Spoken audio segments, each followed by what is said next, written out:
Hey everybody, Gail from Gail's Bookish Things. I've been playing around with inks today and I decided to go ahead and do my ink of the week for this coming week. As you can see, one of the sample vials was not cooperating. This looks really bad and I tried to wash it off. I think it's funny that inks are not waterproof until you try to wash them off your fingers.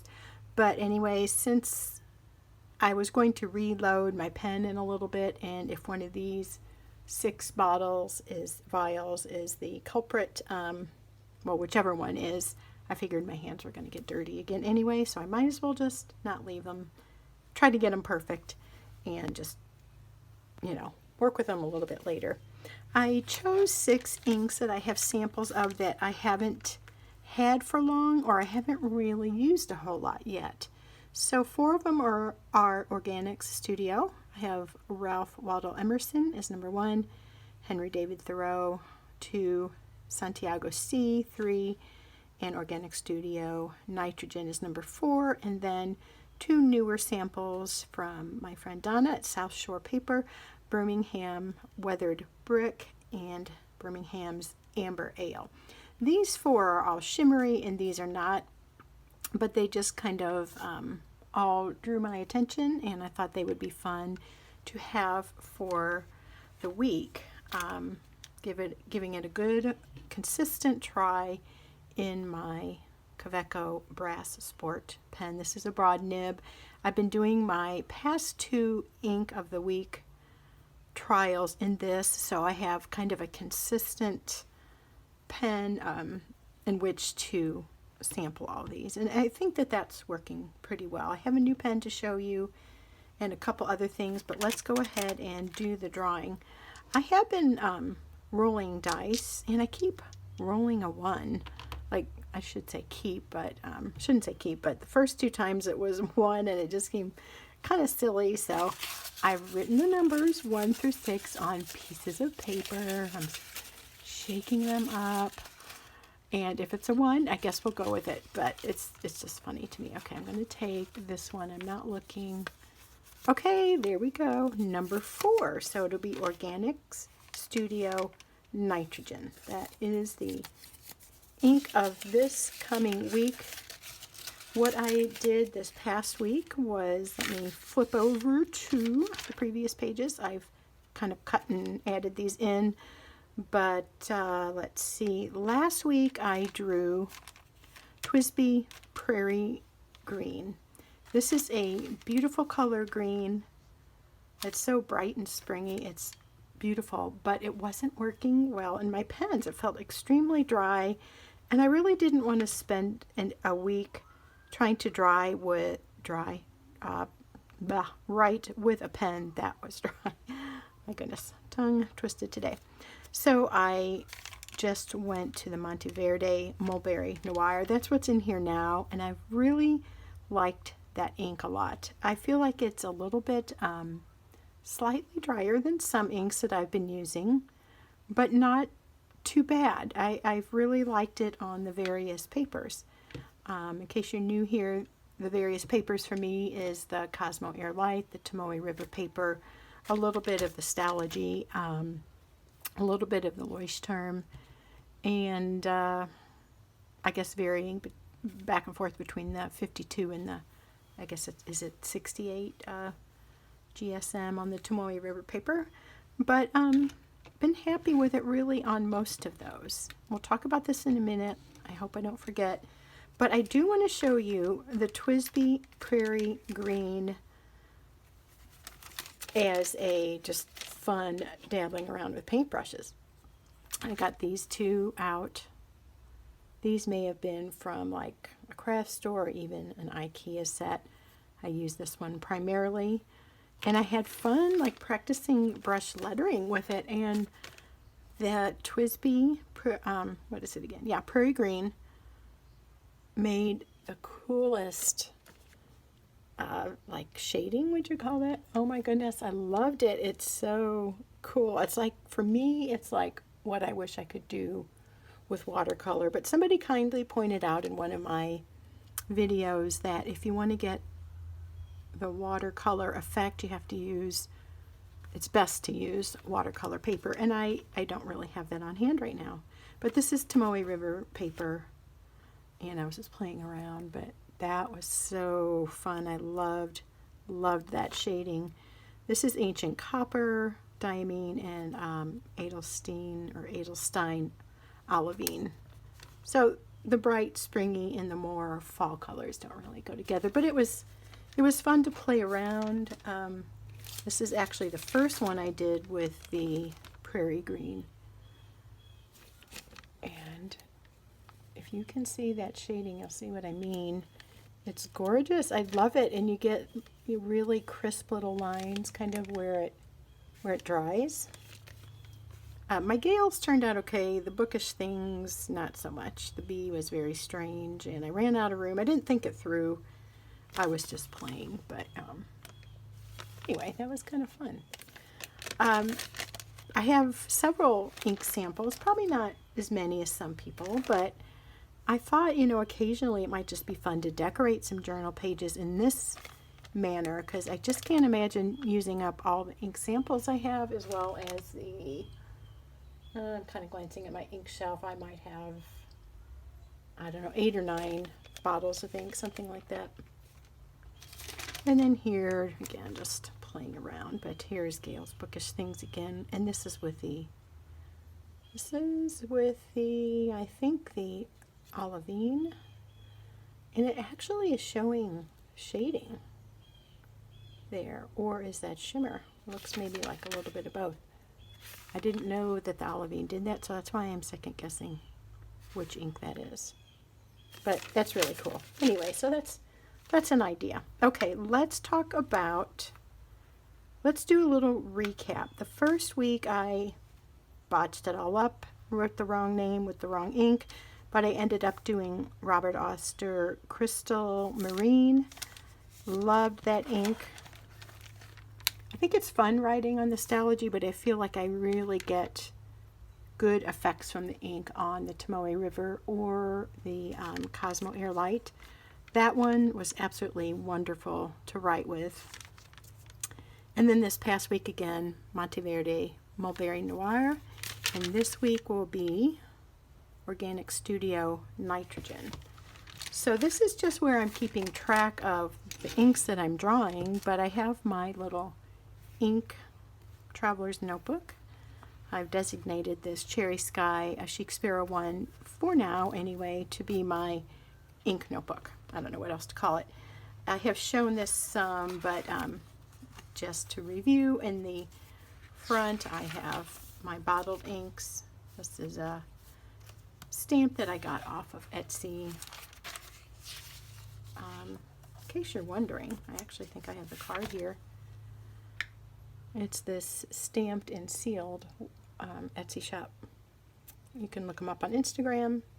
There's their website, but that's where I got the ink bottle cling stamp.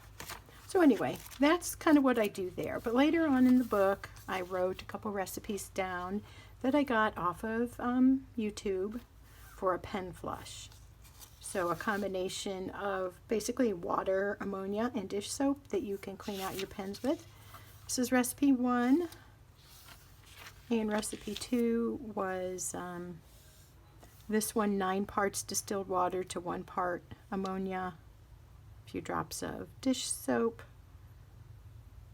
mason jar. I can't remember which one I used, but they were like pretty much the same thing. So I just have like a small canning jar, and I use that. And then they say when that gets really dirty and like real murky, then it's time to change it, but it doesn't have to stay crystal clear for it to be effective.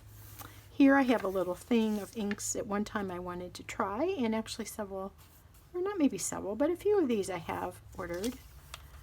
And then here is my ink of the week section. So I kind of made up my own little evaluation of these. So as you can see, I just wrote ink of the week, and I kind of explained what I'm doing.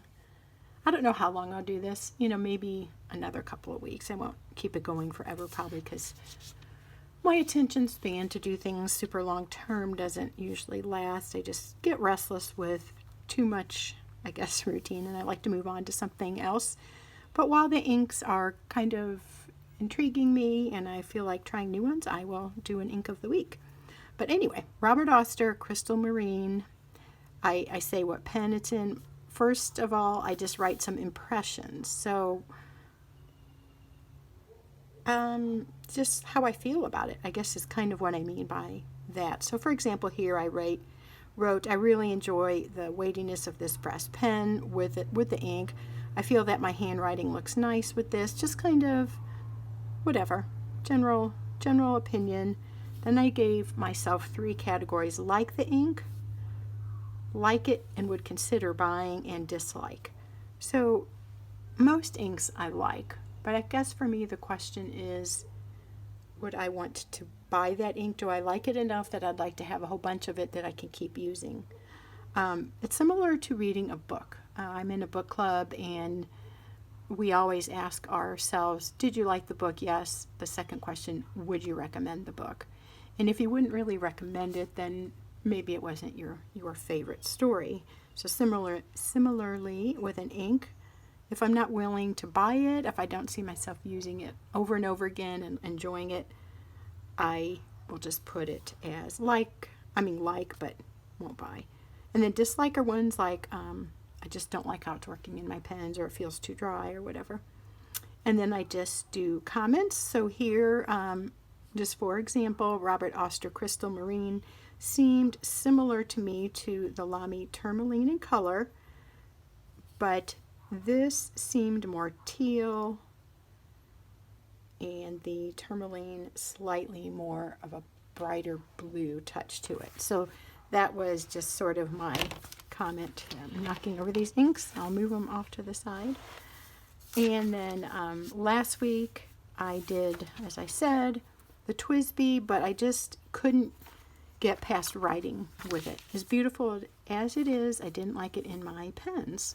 So I put a dislike, but I did say the color was very pretty, but for me a little too light for lots of writing and a little too dry. But oh my goodness, what an amazing ink for me when used this way. I realize some people will really like it, but for me, using it in a real wet fashion with a brush was more likable, and I'd probably like it with my dip pen.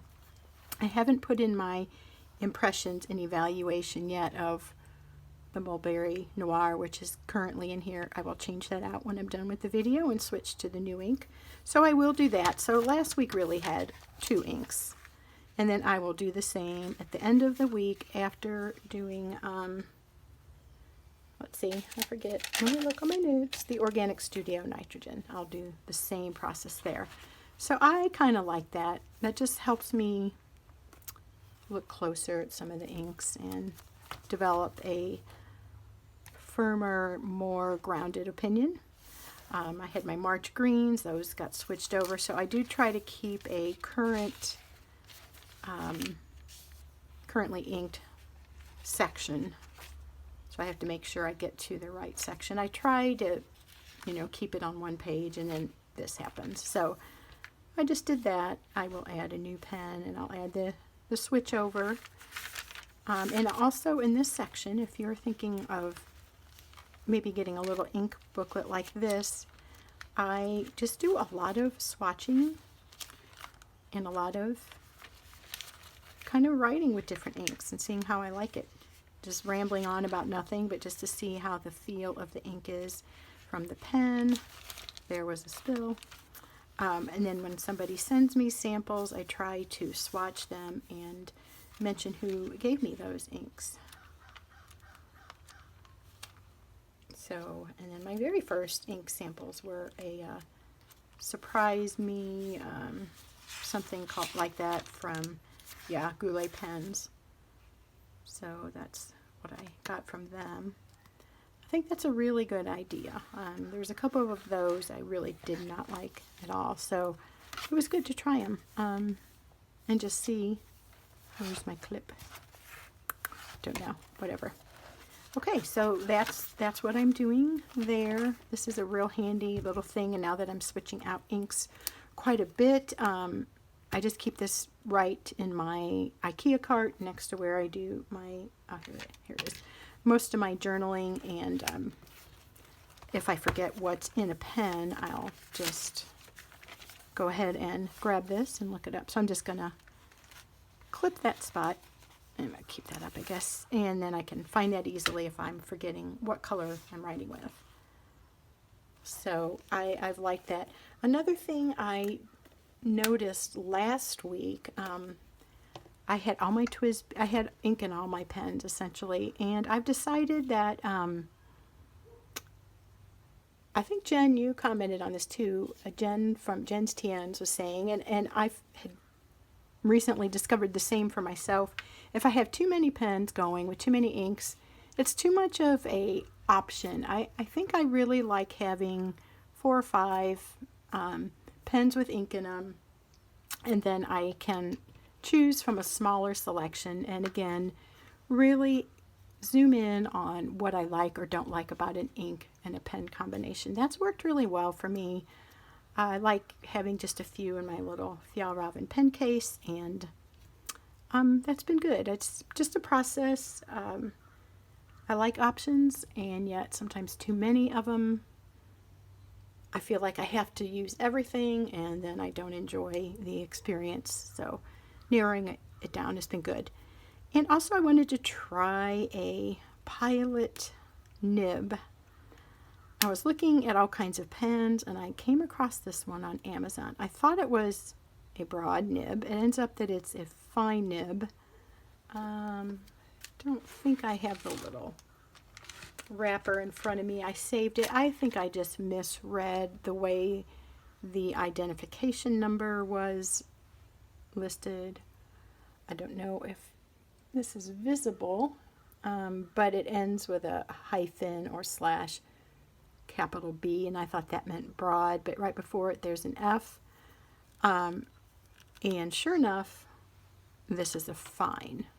So I was writing with it, and I thought, wow, that's really a narrow fine, but I understand that the Japanese pens are narrower, the nibs are narrower than the German / Western, so I thought, well, okay, and then I noticed there was an F on there. It's very tiny, but this was kind of cool. It came with a little cartridge. It had a little yellow, you can see it on here. I guess, I don't know what I did with the little yellow thing, but it's got a little yellow cap. You pull that out of the cartridge and you insert the cartridge, you know, into the nib section here, whatever that's properly called. And it was really fun because then all of a sudden I just saw this little stream of this black ink go down there and into the feed. There was a name for that. Somebody commented on the Amazon comments. I don't remember. But that was kind of neat. You know, so this was like $6, like a few cents less than $6. And I thought it's a good way to try a Pilot nib. I mean, $6. And some people commented that they actually like it better than their, maybe not their brass Kavecos, they didn't say that, but the plastic ones. So they felt like it was just as durable. So if that's true or not, I don't know. But my husband actually wrote with this today. He took notes at church and really liked it. He likes a fine nib. I generally don't, but I have liked the fine nibs with a black ink. So I guess this is just a generic black ink. I don't even know. And I probably should pull off this little label to get the full effect of the pen. But it does post, has a little gentle click there, and it just snaps shut. So it's really not bad. $6. Didn't need another pen. I just felt like I wanted to mix things up a little, like I needed, not needed, but was really kind of wanting to just try something different. I love my TWSBI pens, but they're all TWSBI and they're all broad except for one, so that experience is pretty much the same over and over. Very, very nice, but I just thought, I feel like trying something new, but not spending a lot of money right now. So this satisfied, scratch that itch, as it were. And when I find my labeling, I will get the little cellophane packages came in, take this off and add it here. I don't know if you noticed. I like to, if I can figure out where I put it. Yes, it's here. I just kind of put all these labels from the TWSBIs, my one Moon Man that I gave to my grandkids. And then I had my dip pen. This was done at first to help me remember what nib size was on which TWSBI pen. I do also have the 1.1, I forgot to mention that. So now I kind of know, but at first I'm like, oh, which one is which? And then my Lamy Safari was a medium. I've switched it over to broad, so I was getting confused all the time. And this has helped me. I don't use it now because I'm just getting one more gradually, but it's kind of a fun way to keep track of what I have. And I didn't know I had that many. Okay. I wasn't going to go there. I wasn't going to get all these pens, but anyway. Try to do it slowly and not go crazy with buying the pens. So, and then that's so pretty. Maybe occasionally write a little something like I mentioned. Usually to see how I like the ink in the pen. It's nothing of great interest, but just talking about how the ink and pen work together and what my impressions are. So there's a bit of a ramble today, but I had lots of things to show you. The new ink of the week, how to use, not how to use, but how I used some fountain pen inks for little artsy stuff. It's kind of fun. And I guess that's all. I hope you have a great week. I may pop in before the week's over, but if not, we'll see you next time. And thank you again for watching. Take care. Bye.